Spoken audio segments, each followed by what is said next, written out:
apa kebenarannya belum teruji ilmiah atau Ya pernah dengar tuh mas aku mas. bahkan Obat apa mas? Obat apa mas? Bisa Misal disebut nggak? itu di lingkungan rumah saya itu waktu kita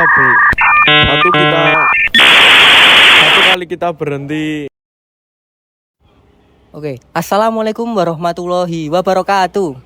Halo semuanya, selamat datang di podcast kami yang berjudul Tetang Cerit. Apa itu Tetang Cerit? Tengok cerita. Tengok cerita. Nah, jadi podcast kita pada kali ini yaitu berjudul Tetang Cerit. Tengok cerita, yang mana kita tidak akan hanya bercerita, tapi kita akan bercerita yang bermateri, bercerita yang berbobot gitu ya. Jadi kita tidak hanya ngobrol-ngobrol biasa, tapi kita akan ngobrol tentang pendidikan kewarganegaraan global atau Global Civic Education. Nah, pada kesempatan kali ini kita akan mengobrol tentang buku dari Profesor Dr. Dasim Budimansyah MSI yang sudah kita bedah bersama, yang mana kita dapat bagian yaitu bagian 11 atau bab 11 tentang bab penutup dan refleksi. Langsung aja. Sebelum kita mulai, kita perkenalan dulu nih. Nah, di sini saya tidak hanya sendiri, saya bersama 3 teman saya, yaitu ada Wait a minute. Who are you? Gali Wicaksono. Nasril Ilham. Mirza Horul Azam. Nah, kita berempat di sini ya akan membahas bersama-sama pada podcast kali ini. Bro, what are you talking about, man? Nah, langsung aja. Kita mulai dari yang paling mendasar. Jadi di buku ini penulis bilang bahwa Global Civic Education itu bukan hanya sekedar pendekatan pedagogis. Ini adalah mandat moral. Nah, El, kamu bisa jelasin maksudnya gimana nggak, El? Dan kalau bisa kasih contoh kasus nyata dari yang kamu lihat dari buku ini, El. Jadi intinya itu penulis cuma mau bilang bahwa pendidikan itu nggak cuma transfer ilmu ataupun nyiapin kita buat kerja, tetapi pendidikan itu adalah membentuk kita jadi manusia yang lebih peduli terhadap sesama ataupun dunia sekitar. Seperti contoh kasus COVID-19 kemarin, banyak kan negara-negara yang menimbun vaksin. Nah, itu contoh yang tidak baik lah. Jadi seperti itu kira-kira contohnya. Nah, dari penimbun vaksin itu kan jadi masyarakat kan nggak bisa dapatin vaksin, apalagi masyarakat yang kalangan bawah. Seharusnya kan vaksin itu kan dibagi menjadi rata biar semua orang dapat gitu. Oke. Itu kasus yang bagus banget ya. Jadi kasusnya dari L adalah tentang COVID-19, yang mana beberapa negara atau beberapa oknum itu ada yang menimbun vaksin gitu ya. Nah, itu benar-benar kasus yang real banget gitu ya. Nah, kalau kita dari kecil sudah menanamkan nilai solidaritas global, respon kita pasti terhadap pandemi yang disebutkan Mas El tadi pun bisa beda. Nah, Mirza mau nambahin nggak, Mirza? Ya, dan ini juga nyambung sama konsep Freire yang dikutip penulis bahwa pendidikan sebenarnya tidak netral. Pendidikan yang hanya fokus pada kepentingan sempit itu tanpa sadar mendidik kita untuk bersikap tidak peduli atau apatis terhadap lingkungan sekitar. Jadi GCED ini atau Global Civic Education hadir untuk melawan hal itu. Oke, itu ya tanggapan dari Mas Mirza.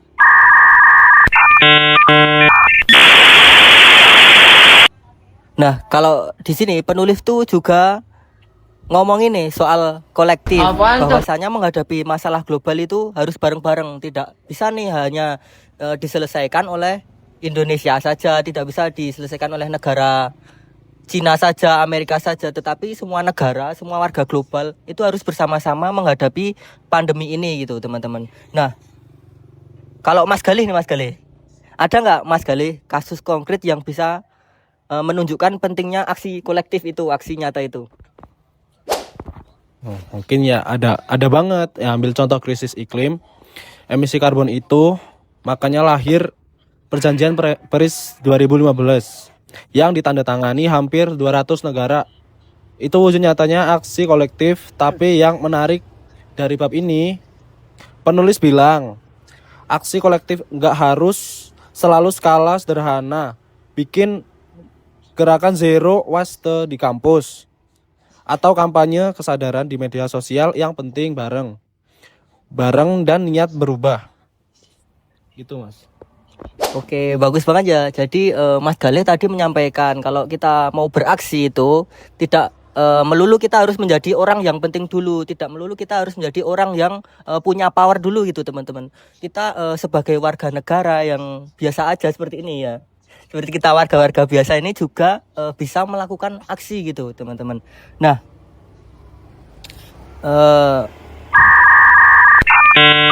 kalau L nih, sekarang L lagi ya. Kamu punya pandangan nggak El soal ini El, soal warga negara yang biasa ini bisa melakukan aksi gitu? Nah, dari bab ini tuh yang saya suka itu penulis itu sangat tegas. Dia itu bilang bahwa aksi kolektif itu bukan pilihan, itu keharusan. Karena masalah kayak ketimpangan, konflik, dan iklim itu interconnected ataupun saling nyambung. Jadi kalaupun dibiarkan, yang lain ikut kena dan sebenarnya pun sudah jadi pilihan yang punya konsekuensinya. Jadi seperti itu tanggapan dari saya. Oke teman-teman, tadi kita sudah bahas, tadi terakhir dari L ya sudah dibahas tentang GCED yang berskala global. Nah, sekarang kita coba kaitkan GCED ini dengan lingkungan kita sendiri, yaitu di lingkungan UAD gitu. Nah, L, kalau soal kepedulian di kampus nih, aku mau tanya soal kepedulian di kampus. L, jujur deh, waktu kamu di kampus UAD, pernah nggak kamu ngerasa ada ketidakadilan gitu, yang kamu lihat tapi nggak tahu kamu harus ngapain gitu? Pernah nggak? Pernah. Waktu itu ada temen dari luar Jawa. Contohnya seperti si Nukriansa itulah. Dia kan dari luar Jawa. Dan dia kan sangat sulit beradaptasi dengan kebudayaan Jawa yang ada di Yogyakarta. Nah, dan pada saat itu saya diam aja. Ternyata setelah baca buku ini, saya mulai sadar ternyata diam itu juga pilihan. Dan seharusnya itu minimal saya mengajak ngobrol, bikin dia ngerasa diterima di lingkungan UAD. Oke, bagus banget ya tadi pengalaman nyata dari Mas L tentang Mas Nuku yang dari luar Jawa yang tidak bisa bahasa Jawa ya. Nah, sekarang kalau soal media sosial dan hoax, Mirza, pernah nggak kamu tuh meng-share sesuatu di media sosial, ternyata itu tuh hoax atau nggak akurat gitu yang kamu share itu, pernah nggak? Pernah ya, soalnya kan kita sering gitu tiba-tiba nge-share. Contohnya waktu awal pandemi, dulu saya pernah share info tentang obat herbal yang kebenarannya belum teruji ilmiah atau Ya pernah dengar tuh Mas aku. bahkan Obat apa Mas? Sebut nggak, Mas? misal itu di lingkungan rumah saya itu kadang ada penyemprotan penyemprotan jalan itu loh yang bukan yang pandemi. Buat nyemprot jalan itu padahal itu tidak ada dampaknya sama sekali. Oh, itu fogging. Bukan fogging. Beda lagi berarti. Beda lagi. Tapi ada juga Mas obat yang udah marak di lingkungan kampus-kampus yang belum tentu benar bisa menyembuhin orang gitu Mas. Ya pernah, cuman saya sudah share ke keluarga, terus ke masyarakat sekitar, yang grup-grup teman-teman saya juga saya share. Ternyata saya cek belum ada penelitiannya tentang terkait seperti itu. Jadinya saya kedepannya akan mulai menyaring apa yang bisa di-share dan valid infonya. Oke. Tadi dari media sosial dan hoax sudah, terus kepedulian di kampus sudah. Nah, sekarang kita lanjut ke aksi. Sekarang kita akan bertanya sama Mas Galih tentang aksi ini ya. Pernah nggak sih, Leh, kamu tuh melakukan hal kecil di kampus yang sebenarnya itu tuh bentuk kepedulian global gitu. Nah, pernah nggak? Ya, kalau dipikir-pikir sih pernah. Di kos saya tuh ada kebiasaan kecil, saya selalu matiin lampu dan cabut charger kalau keluar rumah. Bentar, itu kepedulian global ya? Iya, heeh. Yang remeh banget sih emang, tapi waktu baca bab ini baru nyadar ini itu nyambung ke isu energi global. Selain itu waktu di kampus UAD juga pernah ikut kegiatan bersih-bersih lingkungan kecil, tapi minimal kita nggak jadi bagian sih dari masalah gitu. Oke, jadi ternyata hal-hal kecil yang kita lakukan seperti mematikan lampu saat tidak digunakan atau mematikan keran itu juga termasuk sudah aksi nyata peduli terhadap warga global itu. Karena kalau kita tidak peduli akan hal itu, ternyata ada kasus tadi yang disebutkan Mas Galih, krisis listrik dan lain-lain. Ternyata kita sudah melakukan hal-hal kecil yang mencegah hal itu teman-teman. Nah, sekarang kita lanjut lagi ya. Kita akan tanya ke Mas Mirza lagi soal solidaritas sama mahasiswa. Nah, kalau di UAD kan mahasiswanya tuh dari berbagai daerah kan. Nah, pernah nggak sih kamu ada momen kompak meski kalian tuh beda-beda latar belakang gitu? Karena ketika contohnya ada teman saya Asifa itu dari Belitang sakit, kemudian kita secara sukarela nemenin gantian di rumah sakit, jaga, terus kita membelikan makan, padahal itu tidak ada yang nyuruh. Jadi kita solidaritasnya keluar Mas. Itu sekitar menjelang mau ujian Mas, kan mungkin kebanyakan pikiran loh atau gimana, semester 4 kemarin. Jadi kita secara bergantian jaga tanpa disuruh, jenguk teman-temannya. Ternyata itu namanya solidaritas, dan solidaritas itu inti dari adanya GCED tersebut Mas Lupi. Oke, itu dia podcast dari kita tadi, yang mana dari kita ngobrol-ngobrol santai, tengok-tengok cerita menjadi sebuah obrolan yang bermakna untuk kita sampaikan gitu ya. Nah, kalau teman-teman saya suruh menyimpulkan dalam satu kalimat tentang Global Civic Education ini, apa sih yang akan disampaikan gitu ya dari Galih nih? Apa Le? Saya itu hal kecil itu yang dilakukan konsisten itu jauh lebih bermakna daripada niat besar yang nggak pernah dimulai-mulai. Dari saya itu jadi warga global itu nggak perlu jauh-jauh untuk keliling dunia, misal ke Prancis ataupun ke Jerman gitu loh. Nah itu Hongkong. Jadi warga global itu cukup mulai dari kita nggak diam waktu ketika ada masalah.